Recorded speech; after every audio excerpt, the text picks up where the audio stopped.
Good morning from the Astrology Studio in Kingston, New York. I'm Eric Francis Coppolino, your friendly neighborhood astrologer, here with the official introduction to Eye of the Centaur, the 2024 spring reading from Planet Waves. We do a spring reading every year. I've done them probably for about 10 years. These are video readings that cover all 12 signs and rising signs.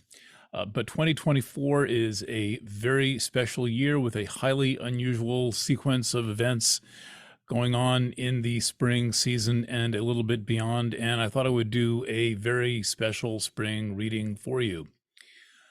The name of the reading is Eye of the Centaur.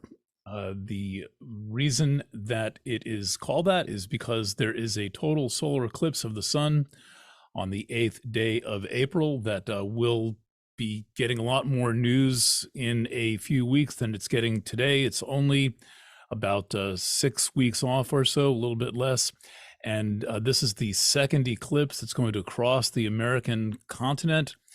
The first one was back in 2017 called the Great American Eclipse. It wasn't so great. I'm calling this the All-American Eclipse because it spans from southeastern Canada through New England, across New York State, down through the kind of middle of the Louisiana territory and the southern Midwest, out through Texas, and then peaks in intensity over Mexico.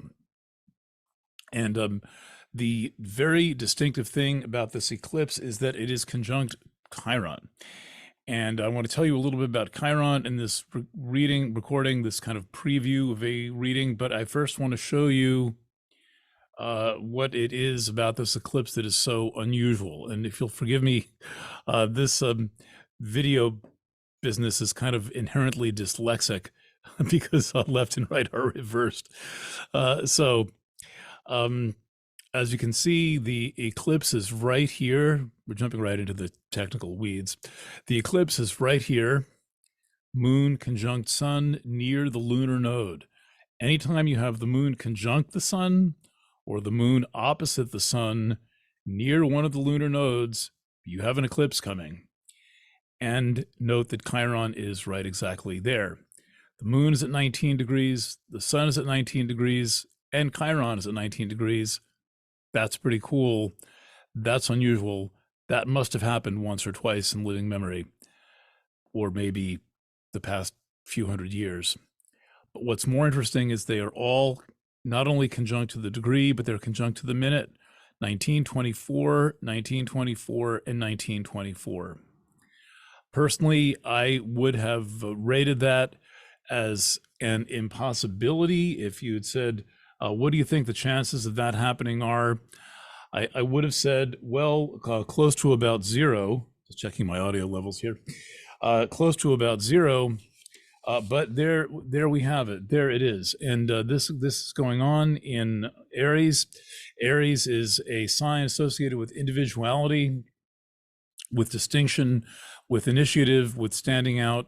And Chiron is associated with all of those things, but to a much more intensive degree. Chiron is a new addition to astrology. It was discovered less than 50 years ago in 1977, and upon its discovery was rapidly delineated by astrologers and has had a profound effect on the way that astrology thinks of itself, or at least it did around the initial, its initial introduction.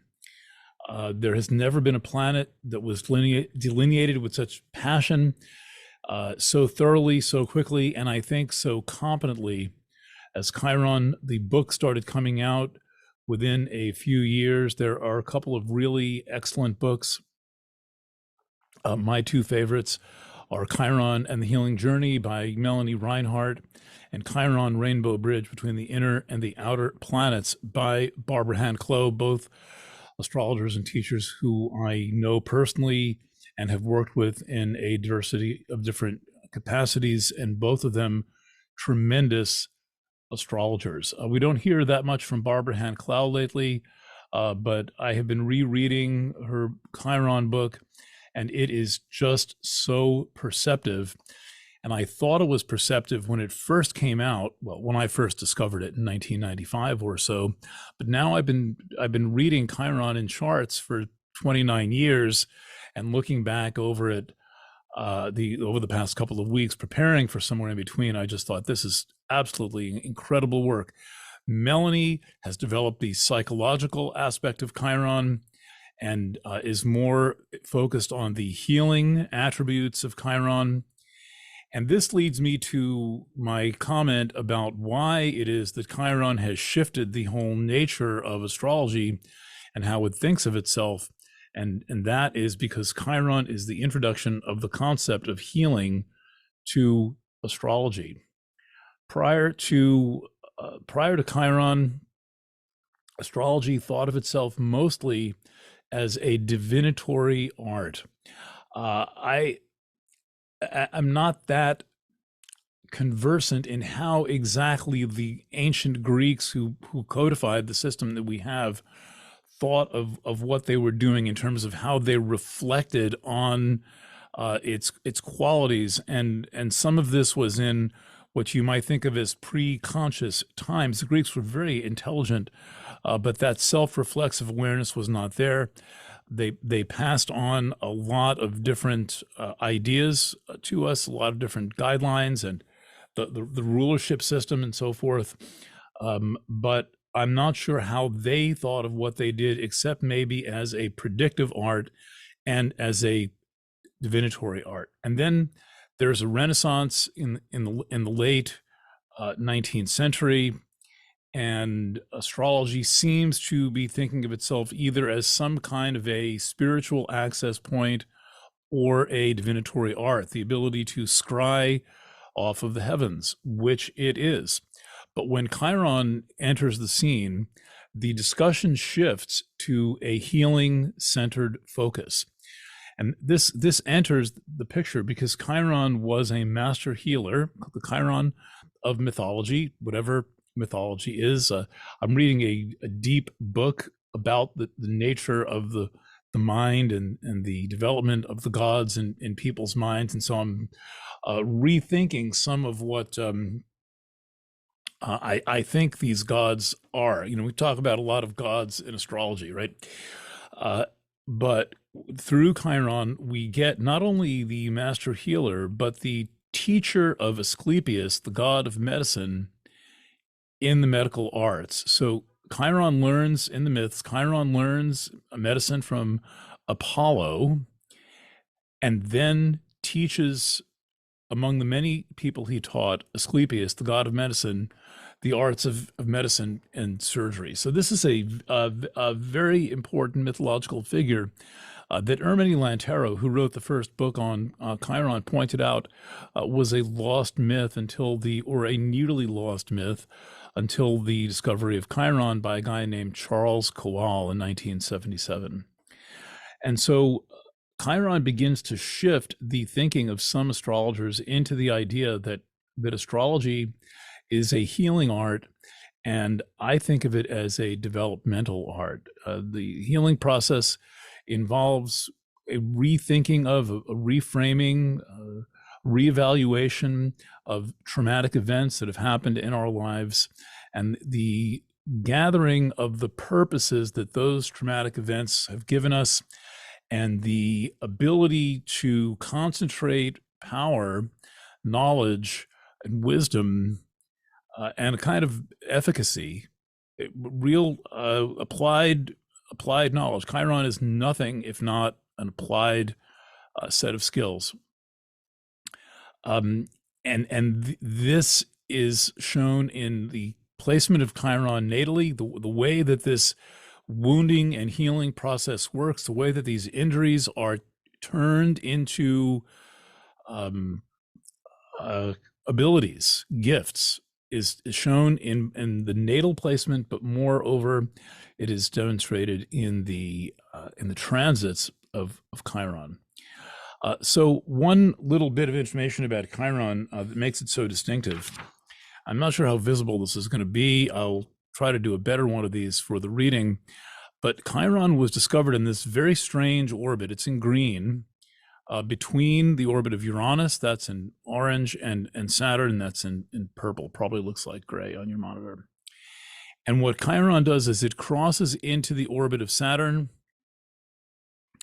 and then it extends out to the orbit of Uranus. It's a Saturn crosser and a Uranus grazer. This is really grazing the orbit of Uranus, so that it's at its current speed, and it may actually be a Uranus crosser. I have not settled this issue, because at its current speed, Chiron is taking 9 years to move through the sign Aries, whereas Uranus only takes 7 years to move through a sign. That argues for it being a Uranus crosser, and I will probably do the mathematics on this prior to doing this. But the point remains, we get a hybrid of Saturn and Uranus with Chiron. And so this is about the grounding of energy into matter, Uranus representing energy and Saturn representing matter, and the ground and the introduction of an energetic form or structure into what would ordinarily otherwise be a very wily and unruly energetic structure. That would be Uranus, the bolt from the blue, the unpredictable thing. And so Chiron is a tense idea because it contains this hybridization of Saturn's structure and Uranus's lightning bolt style energy. Okay, so a little bit about this reading. The ordinary part of the spring reading is that even though I do my best to make it beautiful and special and exciting every year, the kind of pro forma part of the reading is going to be 12 readings for of the sun and the rising sign. And those are going to be based largely on the Chiron eclipse of the sun, as well as Jupiter conjunct Uranus 12 days later, and then other events in May and June, particularly the entry of both Jupiter and Sedna into Gemini. So there'll be a rich 12 sign reading. And that will be good for your sun and your rising sign. These readings will build on somewhere in between. They are not going to repeat much of the material, though I will summarize some of what I said, and somewhere in between I left a lot unsaid in the annual readings. There's always at least twice as much material as I can fit into what are already fairly long readings. I just checked my files. Last year's written reading was half the length of the current one. It was about 10 pages compared to about 19 pages this year. And the videos went to about 75 minutes. So I covered a lot of ground, but a lot of things didn't make it in. And so I'm going to cover those things and tie together this sequence of events that affects all the cardinal signs, all the mutable signs, and all the fixed signs through events and cardinal, fixed, and mutable placements just in the 3 months of the spring. So this is a very, very remarkable time astrologically. And it's going to spill over into the news, so-called, but they're not going to know what to say. They're going to do a feature on the eclipse, and then the world is going to seem to be spinning off of its axis. And the two are not going to be connected. And our personal experience of life is going to accelerate rapidly in this time.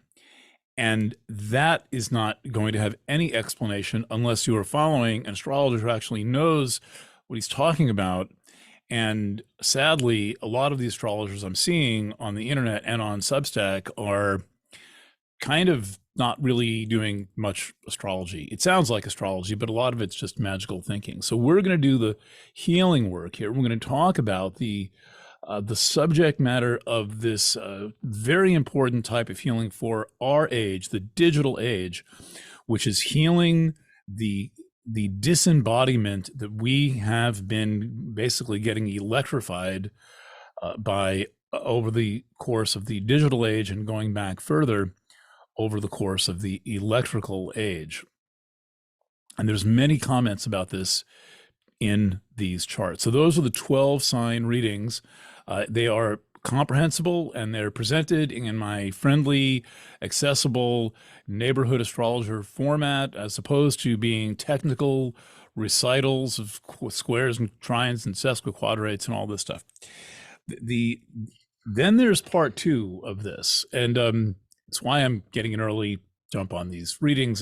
This could take me 3 weeks to complete, and we're going to post these things as they are done. All right. So the second part is going to be my first truly comprehensive explication of Chiron, what it is, what it's about. And this is based on considerable study and correspondence with many of the great Chiron authors of our time. If they were alive in our lifetimes, I knew them. I never met Erminie Lantero, but I have worked with Barbara Clow and Melanie Reinhardt, Richard Noel, not extensively with Richard, and then Dale O'Brien, Doc Chiron.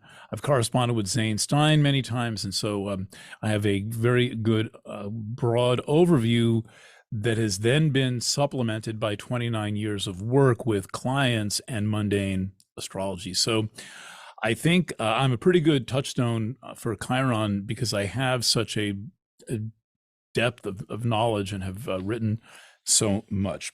So one of the things about Chiron, and then I'll get into the content of this, is that it has a discovery chart. It is probably there were passing references made to Pluto's discovery chart. Isabel Hickey got it wrong in terms of the Pluto aspect, I think, to Mars when Pluto was discovered. It was close. I think she swapped out a square for an opposition. But Chiron is the first discovery where we have an actual timed discovery chart provided to us by the discoverer, Charlie Kowal, whose job, by the way, was downloading photos from the Hubble Space Telescope every morning when he came to work. Yes, if the Hubble telescope was a hoax, then so too was Charles Kowal, who would come to work every day and download the photos. We don't know who would have uploaded them, and he was talking to a telescope orbiting the Earth. Anyway, Charlie, I love you. Okay, so discovery of Chiron. Many interesting properties in this chart. The galactic center rising, Neptune conjunct the great attractor, condensing a huge kind of amplitude of spiritual energy in both of these alignments. This concentration up here in the 10th house in Libra, describing the unabashedly and very necessary sexual nature of Chiron. And then, of course, Chiron in degree 4 of Taurus. It says 0309. That means it's in the 4th degree. And that is the pot of gold at the end of the rainbow. That's where Barbara Hannah-Clow gets the title of her book, The Rainbow Bridge Between the Inner and the Outer Planets. And the inner and the outer planets bit is the part about Chiron behaving like an inner planet for part of its orbit and an outer planet for part of its orbit, going out to Uranus. What's interesting is that the majority of the population has Chiron in just 4 signs, and the minority of the population has it in the other 8 signs. So here's the rest of the reading. First, a detailed introduction to Chiron, the kind of presentation that I would give at an astrology lodge, only designed for all audiences and spoken in plain talk, thematic, about the nature of Chiron, the essential concepts of Chiron, the elements of the orbit of Chiron. Then there is a presentation I'm going to do. I'm a little nervous about this, but I think I can handle it. I've been prepping for it for weeks, which is Chiron through the signs. This is probably going to take 2 one-hour presentations. It's not going to go into super depth, but you will get enough about the idea of Chiron in your sign, which is based on your year of birth. And I've prepared a document which will tell you more or less down to the month when Chiron was in your sign, in your Chiron sign. So Chiron through the signs. And then I'm going to do a presentation on the Chiron return for those with Chiron in Aries. Very large swath of the population has Chiron in Aries, and that is basically everyone born between late 1968 and into 1977, a 9-year stretch. And all of you either are having or had recently your Chiron return aspect. Chiron has a 50.7, meaning just shy of 51-year orbit.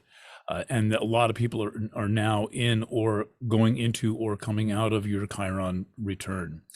For those of you who are older, you'll get light shed on your experience of the Chiron return at around age 50, 51. For those of you who are younger, maybe have Chiron in Taurus, born in 1977 and after, you'll have an idea of what this is about.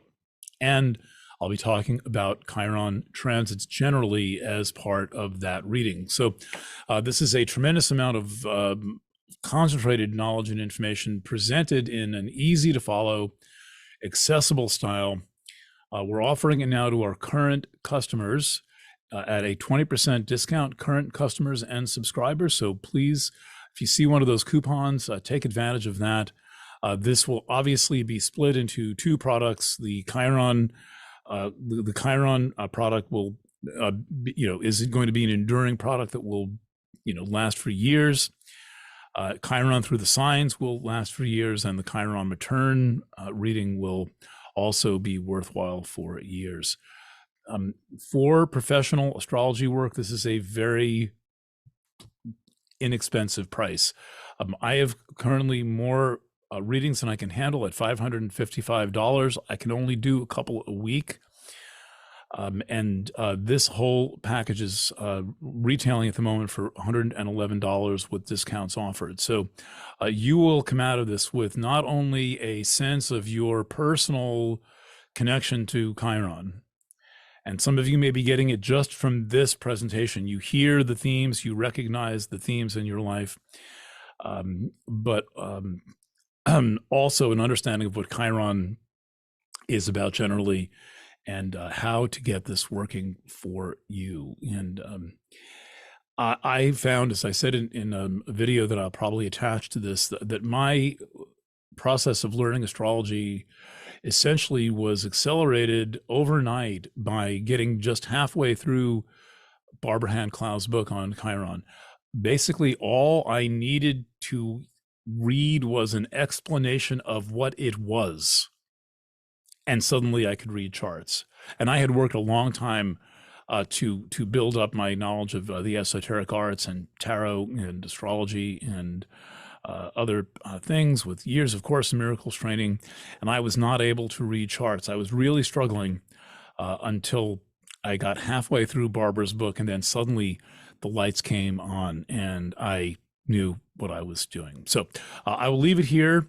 I want to thank you for being a customer and a subscriber of Planet Waves. The customers are very important because you take advantage of the teaching and the reading products that I create for you, and the subscribers make sure that we can keep the lights on throughout the year. And I do my best to provide really substantial, one-of-a-kind astrological guidance, knowledge, and scholarship throughout the year for you. So as I complete my 30th year of doing astrology, that began on my birthday in 1994, I want to thank you for your business and your trust. Bye for now.